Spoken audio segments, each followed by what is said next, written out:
I've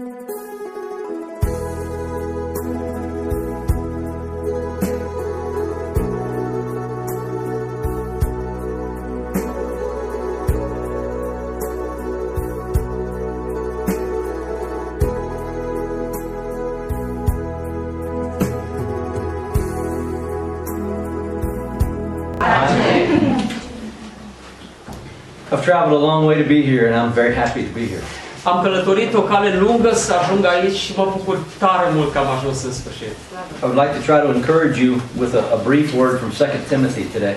Vreau să vă încurajez în această zi cu un cuvânt scurt din a doua epistolă a apostolului Pavel către Timotei. And I want to thank Brother Slujind for letting me stand where he gets to preach the word. Vreau să-i mulțumesc fratelui Florin că m-a invitat să vin să predic cuvântul. We read a letter, 2 Timothy, is written by a man named Paul, who was an apostle. A doua scrisoare către Timotei a fost scrisă de un om, un apostol al Domnului pe nume Pavel. Before he became a Christian, Paul hated Christians. Și înainte ca apostolul Pavel să devină creștin, el i-a urât pe creștini. He hated Jesus of Nazareth. El a urât pe Iisus din Nazaret. And he did everything in his power to hurt Christians and Christianity. Și a făcut tot ce a stat în putere să rănească și să prigonească pe creștini și creștinismul. He took pleasure in arresting Christians and having them killed. A avut o mare plăcere să aresteze pe creștini și chiar să-i omoare. He took part in killing the first Christian martyr named Stephen. El a fost parte din grupul acela de oameni care l-au omorât pe Ștefan cu pietră. Where they stood above him and threw stones at him until he died. Și a stat acolo și s-a uitat cum Ștefan a fost ucis cu pietre până a murit. He was a brutal man that people feared greatly. Pavel a fost un om brutal de care oamenii se temeau. And he was very religious. Și era foarte religios. He worked for the high priest and he was a Pharisee in Jerusalem. El lucra pentru marele preot și era fariseu în Ierusalim. He was very well educated and so people listened to him. Era foarte bine educat și oamenii îl ascultau. But one day God got a hold of him. Dar Dumnezeu într-o zi a ieșit în calea lui. Even though he was religious, he did not know God. Chiar dacă el era religios, el nu cunoștea pe Dumnezeu. Jesus spoke to him and Paul was never the same. Iisus i-a vorbit lui Pavel și omul acesta n-a mai fost niciodată la fel. All of us who are in Christ understand that story because it happened to us too. Toți cei care suntem credincioși înțelegem ce s-a întâmplat în viața lui Pavel pentru că asta s-a întâmplat și în viața noastră.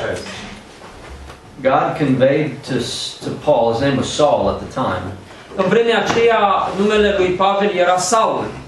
that he would suffer greatly for the cause of Christ. Și mai târziu, după ce a devenit creștin, omul acesta a suferit foarte mult pentru cauza Evangheliei. He did not tell him that now that you're a Christian, your life will be great.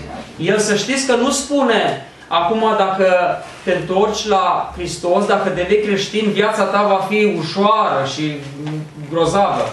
We see the life of Paul was not a life any one of us really would want to have. Ne uităm la viața apostolului Pavel și nu știu câți dintre noi ne-am dorit să avem o astfel de viață. Everywhere he went, people tried to kill him. Oriunde se ducea Pavel, oamenii încercau să-l omoare. Some people were converted to Christ, though. Cu toate acestea, unii oameni au primit credința în Iisus Hristos. Paul may have spent more time in jail than he ever had at home. Și eu cred că Pavel a petrecut mai mult timp în închisoare decât a petrecut timp la casa lui. So when we look at Paul's life, we don't look at a man who had everything good.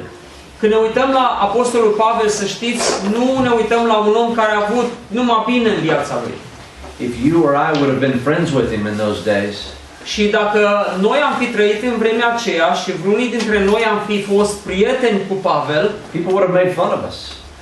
oamenii și-ar fi bătut joc de noi. How can you be friends with a jailbird? Cum poți să fii prieten cu un pușcăriaș? Everywhere he goes, people yell at him and they whip him. Oriunde s-a dus, oamenii au țipat la el și l-au bătut cu biciul. But Paul didn't care. He wasn't serving them. He was serving God. Dar apostolul Pavel nu i-a păsat, pentru că el știa că el nu slujește oamenii, ci el slujește pe Dumnezeu. He planted churches in Asia and Africa. El a dat naștere mai multor biserici în Asia și în Africa and in Europe. și în Europa. At least those who heard his word went and planted those churches. Cei care au auzit cuvintele lui s-au dus mai departe și ei au dat naștere bisericilor. We don't know how many converts he had, but he had many. Nu știm câți convertiți a avut Pavel, dar să știți că a avut mulți. We don't know how many churches he planted, but he had more than we have planted. Nu știm câte biserici a plantat, câte biserici a născut Pavel, dar știm că mai multe decât noi. We might think of Paul as a great guy, and I wish we were that, and I wish we were Paul. Noi obișnuim să ne gândim la Apostolul Pavel ca la un om mare și ne-am dorit să fim ca el. In 2 Corinthians, he writes very early in his ministry. În 2 Corinteni, el scrie această scrisoare către Corinteni undeva mai timpuriu în viața lui de slujire. About how he had been whipped 5 times. Și acolo scrie corintenilor cum a fost bătut cu biciul de 5 ori. And each time he was whipped, he got 39 lashes. Și de fiecare dată când a fost bătut cu biciul, a primit 39 de lovituri de bici. The people in Asia took him to a lower region and threw stones at him until they thought he was dead. Oamenii din Asia, de pildă, dintr-un loc din Asia, l-au luat odată, l-au dus într-un fel de prăpastie și au început să arunce cu pietre în el, l-au lăsat acolo crezând că este mort deja. If that happened to you or me, we'd get up, dust ourselves off if we lived and say, I'm through with this. Dacă nouă ni s-ar întâmpla așa ceva și am supraviețuit după o astfel de experiență, ne-am ridicat din pulberea pământului, ne-am scuturat și am zice probabil gata, nu mai fac așa ceva. But Paul kept preaching, even in the towns that tried to kill him. Dar Pavel a continuat să predice chiar în locul în care au încercat să-l omoare cu pietre. He knew that Christianity was not some new faith where you got everything good. El a știut că creștinismul nu este o credință nouă în care primești numai lucruri bune. He had some friends and they went with him wherever he went. El a avut un grup de prieteni care s-au dus cu el cam peste tot pe unde a călătorit. Some of them Paul would leave in certain towns to be the pastors of those towns. Și Pavel în anumite locuri, în anumite orașe, lăsa pe câte unul din acești oameni ca să fie păstorii bisericilor respective. And over the course of about 15 years, Paul found himself in prison. Și de-a lungul celor 15 ani, Pavel a fost de mai multe ori în închisoare, Where he remained for 2 years. unde a rămas câteodată 2 ani de zile. He got out and began to preach some more. A ieșit din închisoare și a continuat să predice. The gospel would have come to Romania from those who heard his voice, even in those days. Și Evanghelia a ajuns și aici în teritoriul țării românești prin cei care l-au auzit pe Pavel. And we would think that everyone would love to be Paul. How famous he must be. Și noi ne gândim că toți ar vrea să fie Pavel. Cât de faimos a fost Pavel, să fim ca el. But not his friends. They abandoned him. Dar să știți că mulți dintre prietenii lui l-au abandonat. And then he was arrested again. Și din nou a fost arestat. This time he was put in a Roman dungeon. Și de data aceasta a fost pus într-o închisoare romană. And his death sentence was to lose his head. Și i s-a dat sentința capitală, pedeapsa la moarte prin decapitare. If we were his friends, we think we would be there with him. Dacă noi am fi prietenii lui, noi ne-am gândit așa că am fi acolo cu el. But Paul wasn't accompanied by but a couple of people. Dar Pavel, să știți că n-a avut decât câțiva oameni pe lângă el. And so in the last days of his life, he wrote a letter to Timothy. Așa că în ultimele zile ale vieții sale, iată, el scrie o scrisoare lui Timotei. He had led Timothy to Christ some 15 or 20 years prior. El a condus pe Timotei, pe tânărul Timotei la Hristos în urmă cu vreo 15-20 de ani. And while Paul was in Rome, Timothy was the pastor in Ephesus. Și acum când Pavel era închis la Roma, Timotei era pastorul bisericii din Efes. And he was asking Timothy, please come be with me. Și Pavel i-a spus acestui ucenic, Timotei, vino te rog să fii cu mine. He was rotting in jail, about to die. El era acolo în închisoare, pregătit să moară. I am 5,000 miles away from my home. Eu sunt acum undeva la 7.000 și ceva de kilometri depărtare de casă. When you're that far away from home, it gets lonely. Când ești la așa depărtare de casă, începi să te simți singur. My friend Doug has come with me. Fratele meu, Doug, prietenul meu a venit cu mine. But even though the people in this country and the Christians treat me with such great respect Și vreau să vă and spun, honor, chiar dacă credincioșii din țara aceasta mă tratează cu atâta dragoste și respect, it's not my home. nu e casa mea. It's a different culture. E o cultură diferită. I would love to communicate with you, but I can't. Mi-ar plăcea să comunic cu voi, dar nu pot. We're Americans. We only speak one language. Noi suntem americani și vorbim o singură limbă.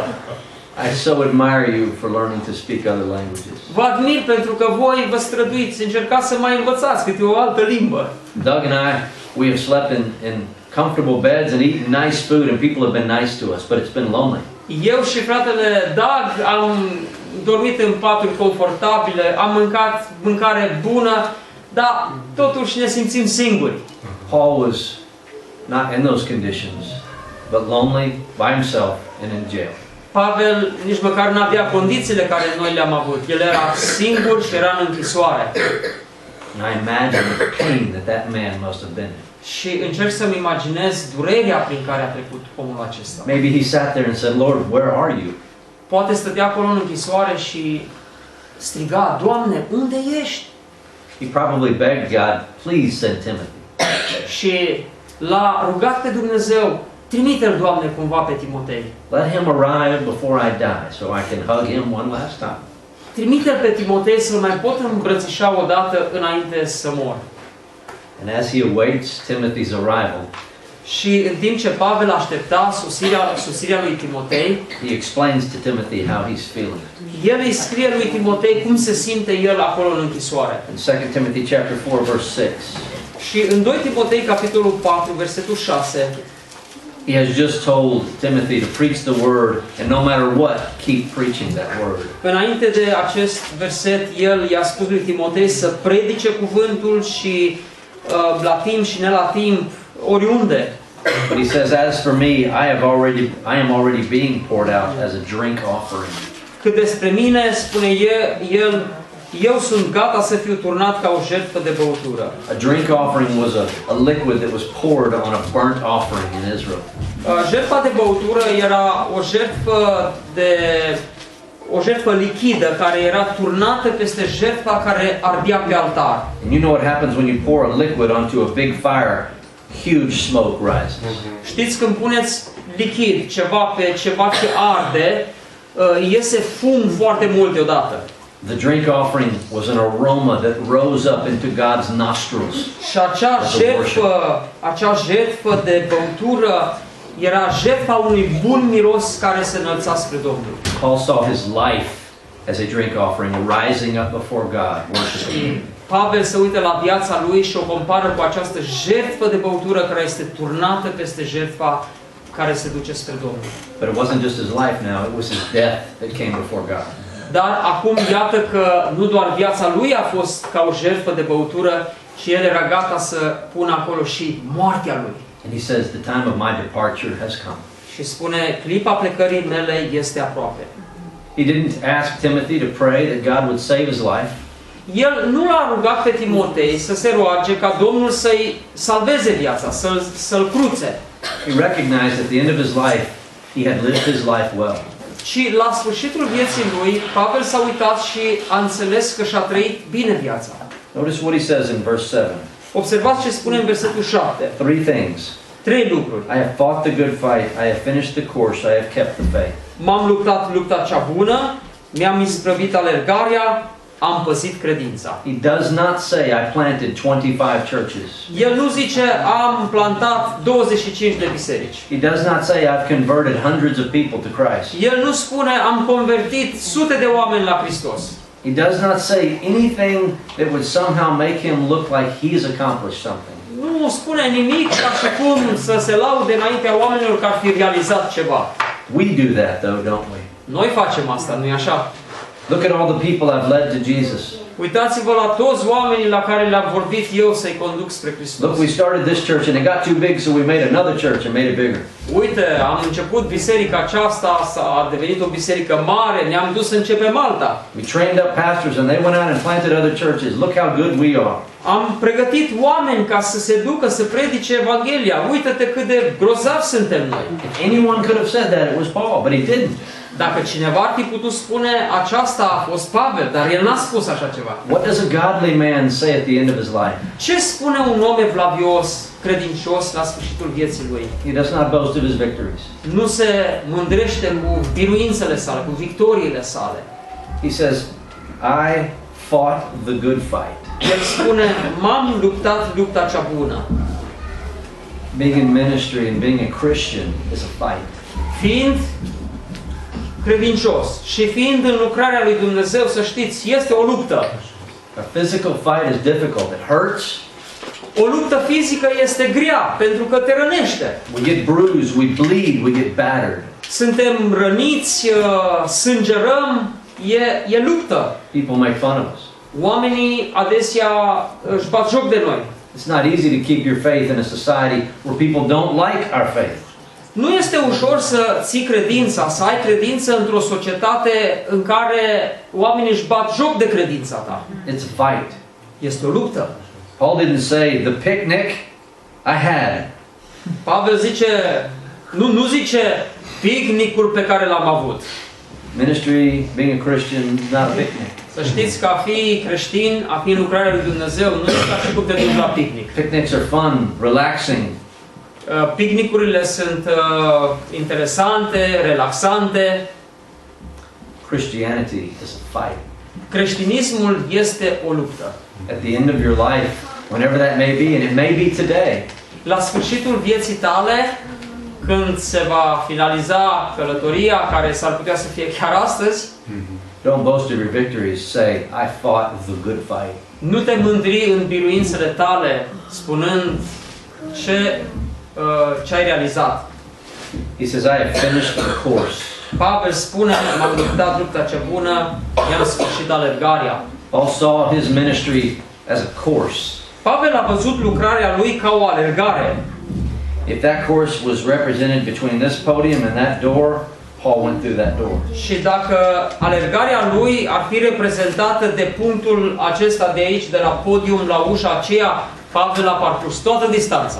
He didn't try to find other things to do way over there or way over there. He stayed focused on the door. El n-a încercat să se încurce cu lucruri de aici, de dincolo. El a ținut ochii spre țintă. God told him to keep the faith, preach the word, be faithful. Domnul i-a spus lui Pavel să propovăduiască cuvântul, să stăruie și să fie credincios. And he did. Și el a făcut And aceasta. he knew he did. Și el a știut că a făcut bine. And finally he said, I have kept the faith. Și în final el spune, am păzit credința. Even though he suffered, was beaten and hated, Chiar dacă el a suferit, a fost bătut și a fost urât de oameni, his faith was not shaken. credința lui nu s-a zguduit. Nothing could rattle this man in his faith. Nimic nu l-a putut să biruie pe omul acesta în credința lui. You see, when you know that Jesus is God, Vedeți, când știm că Iisus Hristos este Dumnezeu, when you know that He died on a cross for your sin, când știi că El a murit pentru păcatele tale pe cruce, when you know He has risen from the grave, când știi că El este înviat din morți, nothing can take away the truth. nimic nu poate să-ți răpească adevărul. The truth is the truth. Adevărul este adevăr. And when we live for the truth, our faith remains strong always. Și când noi rămânem în adevăr, credința noastră rămâne tare. Too many people have had too many problems along the way and lost their faith. Prea mulți oameni de-a lungul vremurilor au avut și s-au confruntat cu probleme și și-au pierdut credința. People die. Oamenii au murit. Children get sick and die. Copiii se îmbolnăvesc și mor. Husbands hit their wives and hurt them. Adesea bărbații își lovesc soțiile și le rănesc. People get drunk and do bad things. Adesea oamenii se îmbată și fac lucruri rele. Christ never said those things would no longer happen. Domnul Iisus Hristos n-a spus că astfel de lucruri nu se vor întâmpla. He challenged us to be faithful in the midst of all of those things. Dar El ne cheamă să fim credincioși în mijlocul acestor încercări. Today you will observe how many baptisms? Two baptisms. Astăzi veți vedea două persoane care vin să fie botezate. Jesus began his ministry with his own baptism. Domnul Iisus, aduceți-vă aminte, și-a început lucrarea pământească fiind botezat. When we get baptized, it's indicative of us washing away our sins. Când noi suntem botezați, este o imagine a spălării păcatelor noastre. Jesus had no sins. Interesant lucru însă că Domnul Iisus nu a avut păcate. But he identified himself with sin. Dar El s-a identificat cu păcatul. He became sin. El a devenit păcat. And the people that will be baptized today will announce the beginning of their ministry. Și oamenii care astăzi vor fi botezați, ei anunță public începutul lucrării lor. And between today and the day they die, they have the opportunity to fight the good fight. Și începând din ziua de astăzi până în ziua în care vor muri, ei intră în această luptă bună. To stay the course and keep the faith. Stați pe cale și luptați pentru credință. Paul speaks of the crown that is laid up for him in the future in verse 8. Apoi în versetul 8, Pavel spune despre cununa care îl așteaptă în ziua răsplății. Crown of righteousness. Cununa neprihănirii. Which the Lord, the righteous judge, will reward to me on that day. Pe care Domnul mi-o va da în ziua aceea.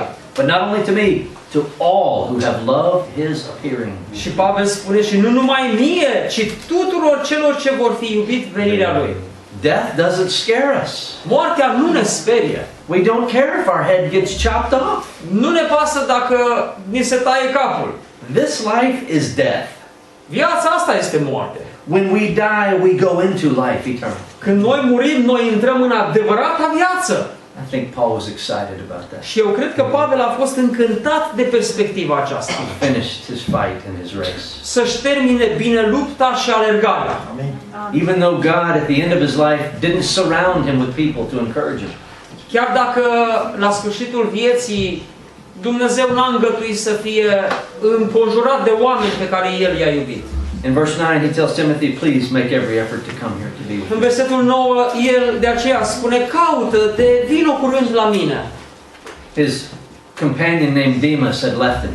Căci prietenul său, tovarășul său Dima, din dragoste de lume l-a părăsit. That's another bad thing that happens to us in ministry. People leave us. Asta se întâmplă